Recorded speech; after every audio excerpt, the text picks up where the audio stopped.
think I'll pass. What's going on in the skies these days? UFO reports. Kevin Randall with us. Kevin, what do you got for us, my friend? Well, hi, George, from the wind-swept and snowy plains of the Midwest. Yes, indeed, cold. Starting to get cold again. Absolutely. One of my reports on UFO occupants caught the attention of one of the listeners. He or she contacted me wondering how many UFO sightings included reports of the occupants. Then added this story, and I'll try to get through it without messing up because the syntax is a little bit off. One of my bosses in the Air Force said that one night he was flying and got a call from the air traffic control that he had a fast-moving traffic moving toward him.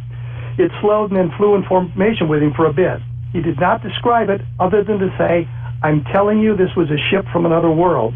Then it did the usual zip maneuver, and the ATC said they'd lost track of it, end quote.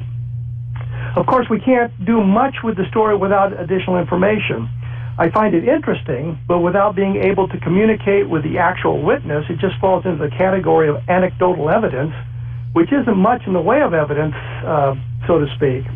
It also reminded me of a story that I had heard while researching the Roswell case. I was told about a retired Air Force colonel who had been a pilot on Air Force One during the Kennedy administration. The story was that the man had flown the president out to a base to see the alien bodies recovered at Roswell.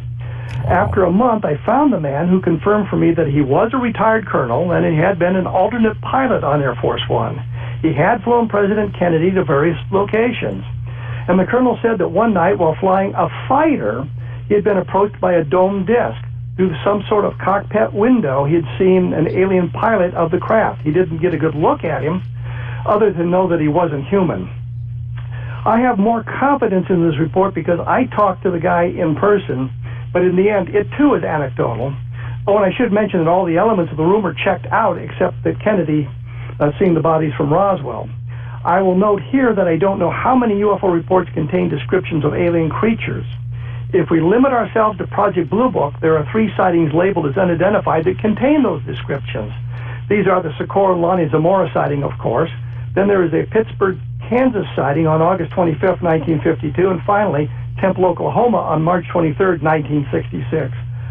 Other cases in the Blue Book involving occupants label the witness as either unreliable or as having psychological problems. I'll have a link to the unidentified sightings at my blog, www.kevinrandall.blogspot.com, tomorrow so they can take a look at those sightings. Perfect. And I have another occupant case that came in over the transom, which means that I have not had a chance to vet it.